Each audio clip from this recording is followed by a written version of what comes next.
pacote de ferramentas do G Suite for Education está à disposição da comunidade da UFPE.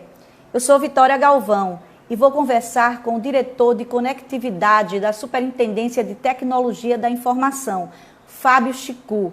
Então, vamos tirar as dúvidas de todos sobre esse pacote de ferramentas do G Suite for Education. Mas antes eu gostaria que você se apresentasse um pouquinho, falasse quem é, né, esse diretor, nesta nova superintendência da universidade, a Superintendência de Tecnologia da Informação, que substitui o NTI. Isso, um desafio grande que a gente tem agora, né? Uma reformulação do NTI.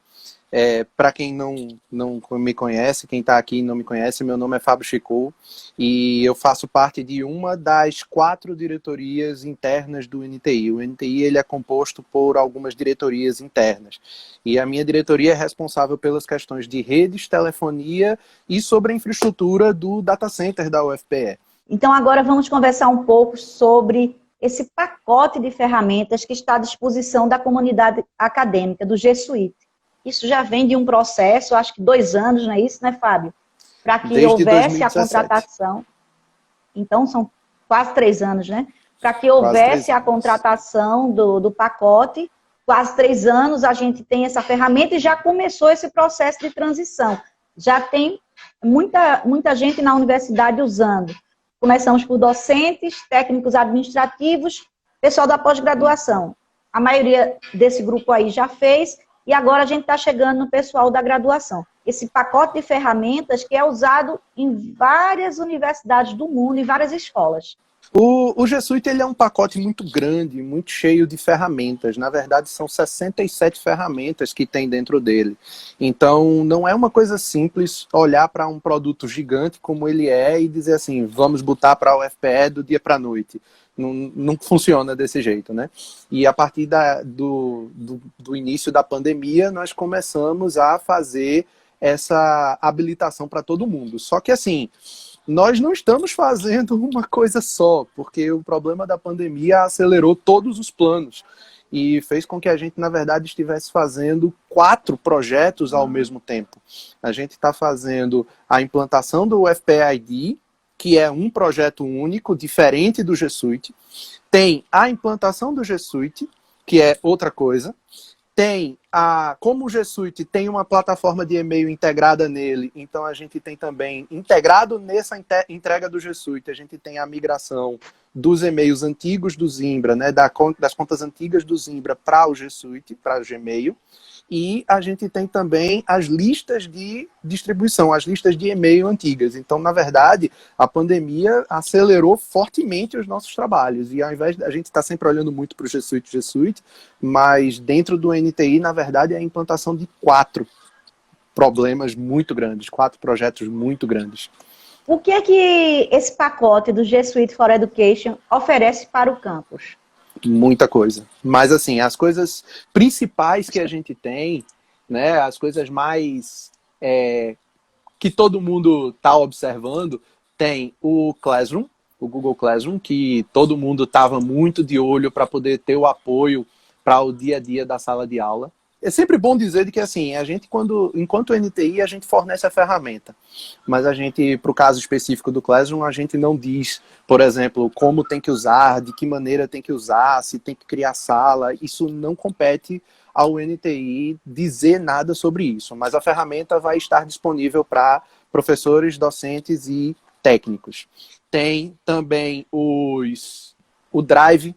Tem o Drive, que é o ambiente de armazenamento. Para quem é de outro tempo, tem o Dropbox.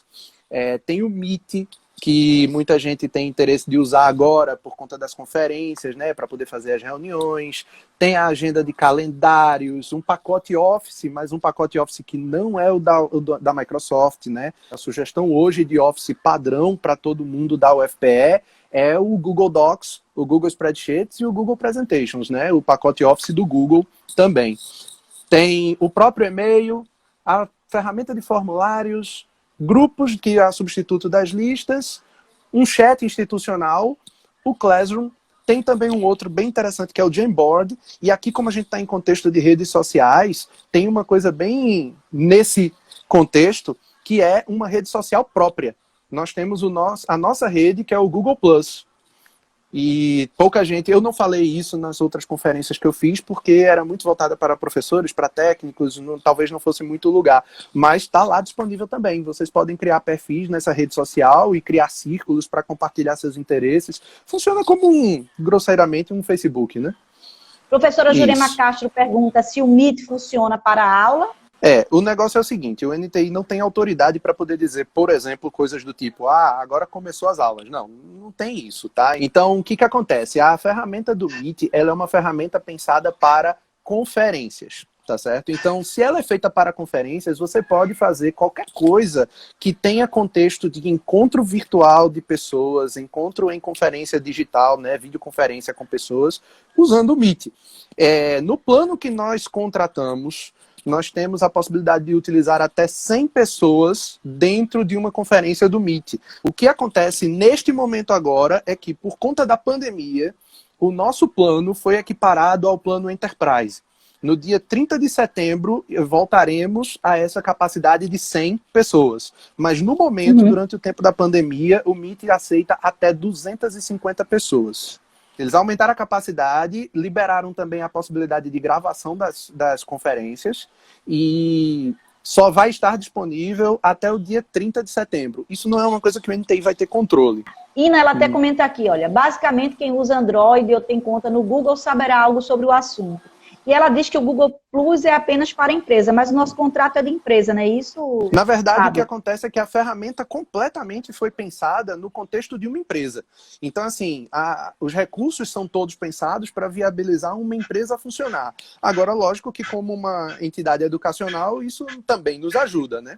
Como é que vocês começaram? Quando vocês começaram? Os grupos que já estão?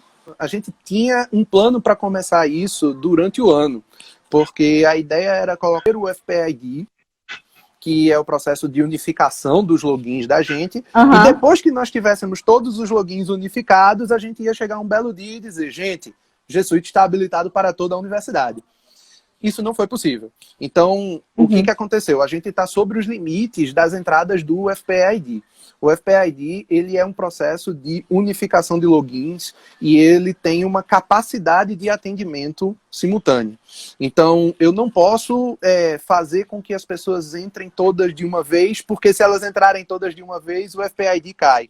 Desde março, a gente começou com conferências estimulando, pensando nisso,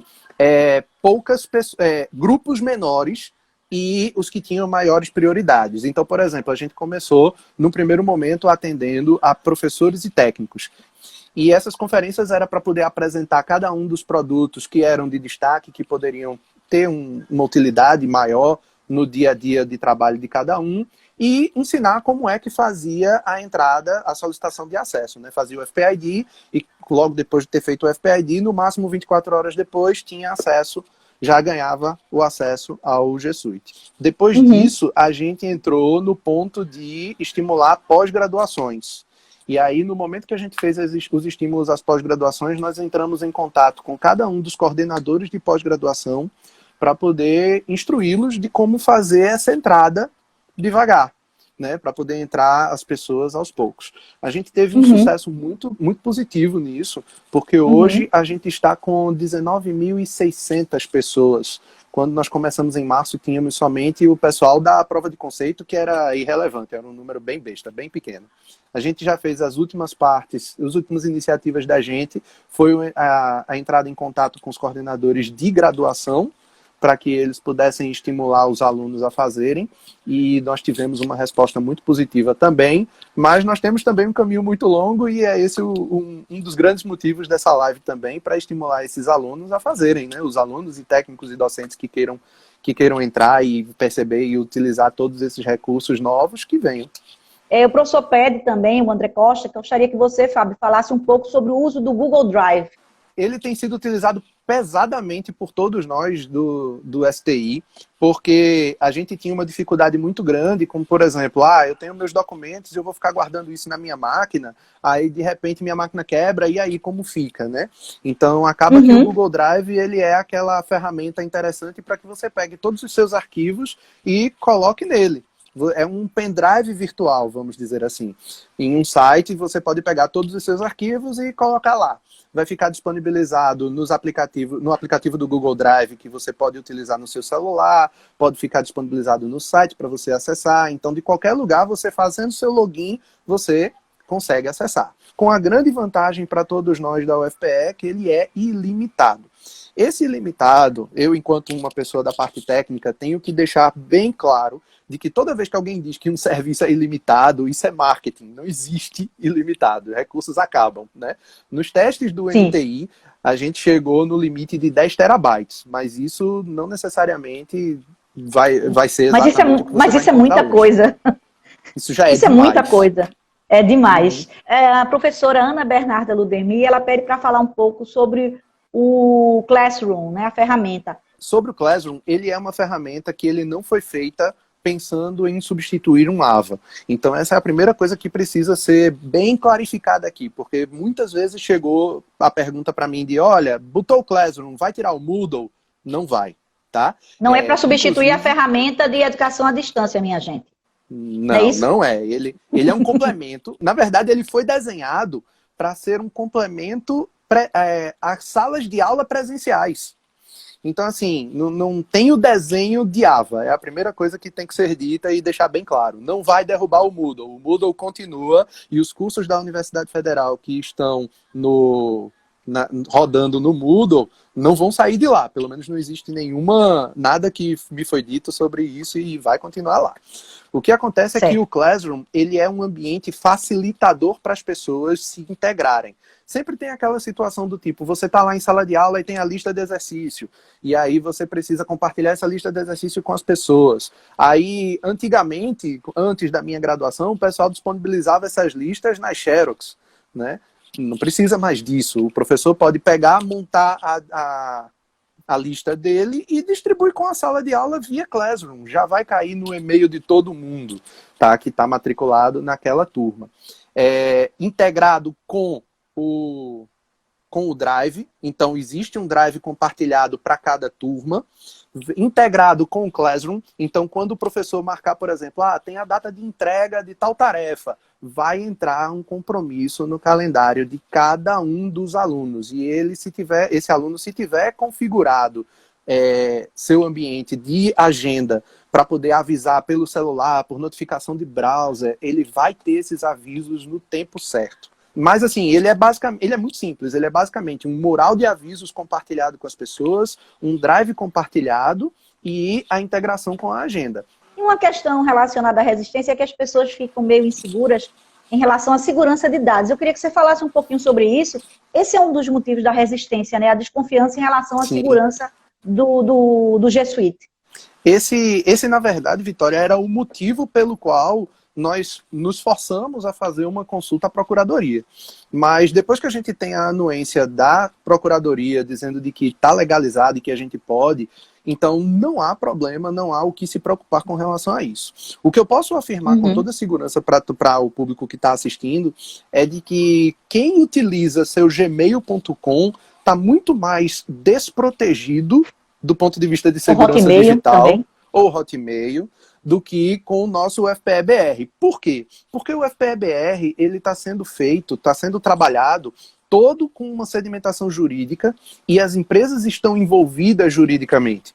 Se houver qualquer problema, qualquer imbróglio, isso pode gerar um processo e, claro que eu estou colocando aqui num cenário hipotético, mas a gente já viu, por exemplo, o WhatsApp ser tirado do Brasil completamente.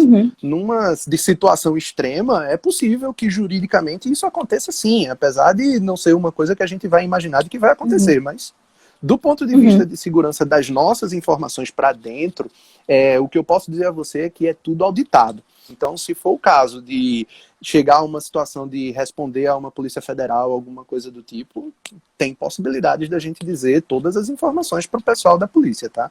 Não há inseguranças nesse sentido latentes.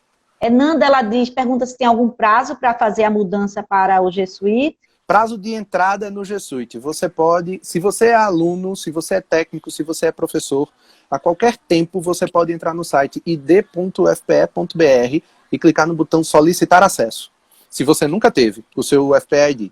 seguir os passos lá do FPID, você já vai ter Certo. seu acesso. Não tem tempo de quando você tem que fazer isso. Você pode fazer a qualquer momento que você quiser. Maria Guima, e depois que a graduação acaba, você ainda tem acesso aos arquivos que deixou no Google Drive? Os serviços são disponibilizados para todos os que têm vínculos regulares e ativos. Então, se você perder o seu vínculo, você automaticamente, depois de algum tempo, vai perder esses recursos também, tá? E isso faz parte de uma política de gestão da administração de recursos, não é porque ninguém está querendo ser mal, não. Se fosse possível deixar livre para todo mundo, seria possível e a gente deixaria. Quando ele perder o vínculo com os sistemas acadêmicos, sim, ele vai perder o acesso dele. Agora, ele pode, digamos, tornar-se um pesquisador. Se ele tornar-se um pesquisador, o vínculo dele continua, ele não vai perder nada, é uma continuidade do serviço. Acabei agora, colei grau agora em dezembro, vou colar grau em dezembro. Quanto tempo eu tenho para pegar meus arquivos que ficaram lá no Drive? Esses prazos ainda não estão plenamente definidos, porque como teve a questão da pandemia, tudo foi muito acelerado, e esse foi um ponto de imaturidade da gente. Nas próximas versões do FPID, isso vai ser colocado. Vai ter o tempo até você perder o vínculo oficialmente nos sistemas acadêmicos, e isso já não é de imediato, já não é uma coisa tão imediata. Você vai colar grau e vai passar aí, acho que uns 6 meses, se não me engano, já ainda nos sistemas. E além disso, existe a discussão de que nós daremos, além desse prazo, mais 1 ou 2 meses aí, para a pessoa ter um tempo bem seguro de, não, eu vou pegar minhas coisas e vou botar nos meus outros drives, nos meus outros lugares e guardar minhas informações. O professor e o técnico é um caminho. Qual é o caminho do professor e técnico? Você acabou de entrar, foi aprovado no concurso na UFPE. Como é que ele consegue? Aí, de cara, ele já vai ter o UFPE-ID e o aluno também. Como é que eles conseguem ter um e-mail @UFPE? Vamos lá. O que acontece é que, de cara, as pessoas, para poder serem disponibilizadas para o FPID, serem possíveis de serem habilitadas no FPID, elas precisam ter seus vínculos regulares oficializados. Então, é um caso comum até. Substituto, que foi contratado agora, ele vai ter direito? Vai. Mas ele precisa estar nos sistemas. Se ele não estiver aí no SIGA ou no SIGA-A, ele não vai conseguir ter o acesso dele do FPID, porque um depende do outro, tá? Então, assim, se o professor, se o técnico já existe dentro do SIGA, massa, é só ele fazer o seu FPID, ele vai conseguir passar e ter tudo. No caso do pessoal que é aluno, já tem suas matrículas, né? Você tem o processo de solicitação de acesso e se você já tinha o seu e-mail antigo na plataforma anterior, a gente aproveita esse login para o G Suite. E aí a Ina disse que tentou, mas o CPF dela e o ID dando inválidos. Quando a gente olha para o FPID, o que é que ele faz? Ele vai verificar antes nos sistemas se esses sistemas têm os dados das pessoas e vai começar a organizar esses dados para montar um login único. O grande recurso interessante do FPID é de que a gente vai começar a ter todos os serviços da UFPE com esse único login. Uma forma de entrar no SIGA como técnica, eu tinha uma forma de entrar na rede. Fala da importância de ter o FPID, olha. Quando a gente começou a entrega do G Suite, a Wi-Fi e o G Suite eram os únicos serviços integrados no FPID. O nosso plano é de que todos os serviços da UFPE estejam com esse login. Então, assim, é serviço institucional da UFPE, você não precisa criar novo login. Você vai utilizar o seu FPID. O que acontece é que a gente está construindo essas integrações durante o tempo. E aí, nós hoje estamos com a Wi-Fi do campus, nós estamos com o G Suite, todas as ferramentas do G Suite integradas no mesmo login.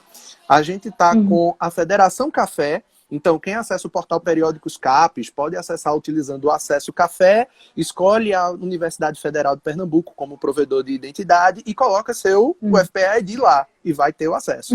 O EduRoan, que é uma Wi-Fi que é compartilhada entre outras universidades federais. Então, por exemplo, você for para o UFBA, aí na UFBA vai ter uma Wi-Fi lá que tem o nome EduRoan. Você pode tocar nesse EduRoan e utilizar o seu login UFPE-BR, do seu login UFPE-ID. Vai ter acesso no EduRoan da gente aqui.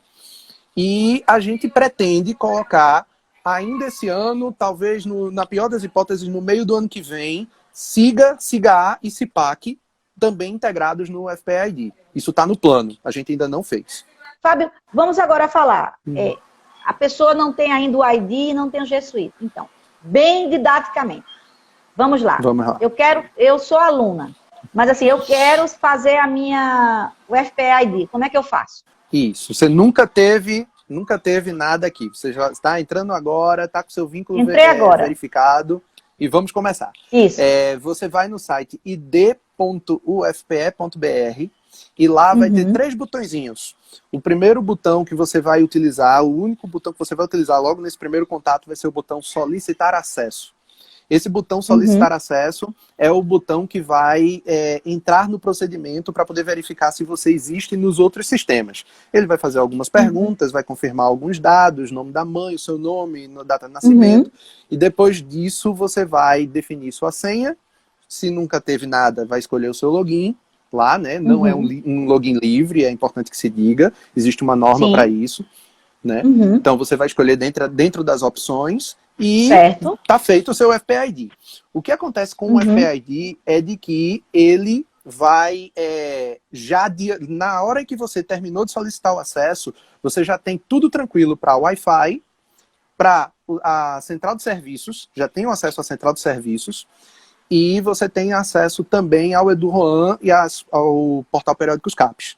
O G Suite só vai estar habilitado garantidamente, no máximo, após 24 horas, porque existem procedimentos internos. Não é de imediato, não. Certo. O G Suite não. Depois, quando vierem as novas evoluções do FPID, vai ser, mas no momento não é. E a gente conseguiu melhorar para que os alunos, eles agora não precisam voltar para mudar a senha, que era um passo que tinha antes. Agora você, depois que fez isso, vai ter o seu... esperar no máximo 24 horas e já pode acessar gmail.fpe.br e já vai ter, depois de no máximo 24 horas. O Rudy está dizendo que é um ótimo recurso e teria sido tão ótimo se tivesse chegado há alguns anos. Mas chegou. O importante é que chegou, né? Chegou. Eita, olha, Galeria Alves está dizendo que já passou as 24 horas e ainda não está conseguindo acessar. O que acontece muitas vezes é que tem alguns casos que são não tão regulares assim. Que são casos de pessoas que têm o direito, que nós não queremos tirar o direito dessas pessoas de terem o seu G Suite, porque é natural que elas tenham, mas que o registro delas não é tão regular quanto os outros. Isso é o caso, por exemplo, de residência médica, é o caso de especialização lato sensu, é o caso de professores aposentados, tem um monte de casos assim que, em geral, essas pessoas não estavam nos sistemas. Então, nós fizemos, durante todo esse tempo daí, algumas soluções de contorno para poder fazer isso ser trabalhado. Então, tem alguns casos que podem estar escapando nesse sentido, e se for o caso, eu peço que abra um chamado na CSTIC, que a gente vai olhar com todo cuidado. Eu vou colocar, gente, para vocês o endereço de um site que foi criado, creio, pelo pessoal da Diretoria de Comunicação, né, à frente Luciana, é o fpe.br/G Suite. Lá explica tudo, como é que você pode se habilitar. Claro que não com tanta riqueza de detalhes como o nosso Fábio está fazendo agora, mas o site ajuda muito, muito mesmo. Ele é bem importante, as coisas se complementam. Eu vou colocar aqui para vocês. Pronto. O fpe.br/G Suite. Lá tem explicando bem direitinho. Deixa eu ver, Fábio Costa ainda tem uma pergunta aqui. Os departamentos terão que criar e-mails institucionais. É uma boa pergunta, porque eu acho que havia uma resistência por conta das falhas do próprio Zimbra, eu tenho que dizer, de muita gente, para usar o e-mail @ufpe.br. Eu acho que com isso agora vai aumentar e muito. O que acontece é de que, assim, cada departamento, cada coordenação, cada projeto de curso pode criar um e-mail institucional. O que acontece desses e-mails é simplesmente de que, por questões legais, a gente precisa ter uma ligação com o responsável. Então eu preciso ter para esse e-mail um técnico ou docente que seja o responsável. Vai ser o responsável jurídico pela utilização desse e-mail. Existe um cuidado que precisa ser dito de que o e-mail setorial institucional não está no FPID. Ele é solicitado diretamente pela central de serviços, a partir do técnico ou docente que tenha interesse. Então, tá lá tranquilo, e ele não pode ser utilizado para tornar o uso da ferramenta impessoal. Então, assim, eu não posso, por exemplo, não é legal, não é do ponto de vista jurídico interessante que a gente pegue e utilize, por exemplo, o e-mail do PPG, o e-mail para fazer coisas que representam alguém. Existe uma nomenclatura padrão que a gente, quando recebe os chamados, a gente adora as sugestões, porque a gente pensa o nome que vai dar para os logins desses departamentos de acordo com essas sugestões também. Mas, em geral, a gente sempre pensa de colocar nome do projeto, nome do departamento, ponto, centro. Por quê? Porque a ideia é que a gente comece a fazer com que as pessoas reaproveitem isso. Um problema que a gente tinha antes era de que as pessoas criavam os seus e-mails de setores e que quando virava a administração, aí eles pediam para criar outro. Como os nomes não davam indicativos de que era daquele departamento, então a gente acabava ficando com 2, 3 contas diferentes. E isso hoje não pode porque é custo.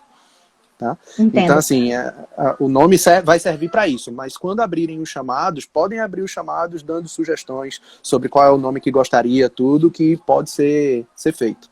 Mas aproveitando, a pergunta aqui de Margarete, ela pergunta para criar listas. Isso é uma coisa importante. A própria Ascom usa listas. Na verdade, você vai mandar e-mail e você tem que mandar constantemente mais do que 25 e-mails por cada enviada. Crie um grupo. Tá? Você entra no seu Gmail, tá? Da UFPE e procura lá no cantinho superior direito um símbolozinho com uns 9 pontinhos. Aí você vai clicar lá e você vai ver uma ferramenta nova que é o Grupos. Você pode criar os grupos que você quiser. Tá livre para criar os grupos que você quiser. E essa é a substituição da ferramenta de listas de e-mail antigas. Quem começar a mandar muitos e-mails a partir do Gmail da UFPE vai acabar caindo nas políticas de anti-spam. Então, se vai ter que mandar muito e-mail constantemente, é melhor que crie o grupo para isso. Fábio Costa, Diga. É possível migrar todos os e-mails trocados de uma conta Gmail? Veja, possível mas o NTI não tem responsabilidade sobre as contas Gmail pessoais ou contas Gmail do departamento que o departamento criou no gmail.com. Então, existem os tutoriais de como fazer essa migração de e-mail, sim, e é possível. Gente, olha, está acabando. 1 minuto para você dizer suas palavras finais, Fábio. Eu já te agradeço imensamente. O espaço aqui está à disposição. Se mais à frente você quiser fazer uma nova live para falar desse assunto, porque ainda tem gente sem... porque as pessoas têm que entender que elas precisam migrar da importância disso. Então, te dou 1 minuto para essa despedida. Olha, eu tenho uma alegria muito grande de estar ajudando esse projeto a seguir e a entrar na universidade, porque é uma coisa que claramente facilita e ajuda bastante o trabalho de todo mundo.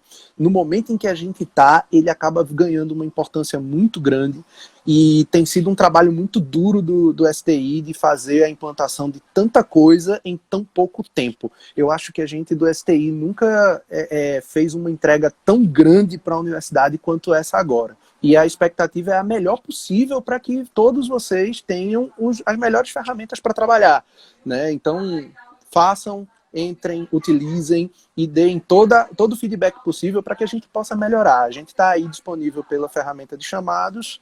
Toda vez que tiver qualquer coisa, como está na pandemia, a gente está sem atendimento telefônico, mas estamos aí sempre disponíveis o máximo possível para poder ouvir e dar os feedbacks necessários. Eu tenho 27 segundos para me despedir, já está me avisando. Muito obrigada a todos e o espaço aqui está disponível. Já estão pedindo para a gente fazer outra live. Podemos fazer. Tchau, pessoal. Okay. Tchau. Valeu, Fábio. Tchau, tchau. Tchau, tchau. Obrigado.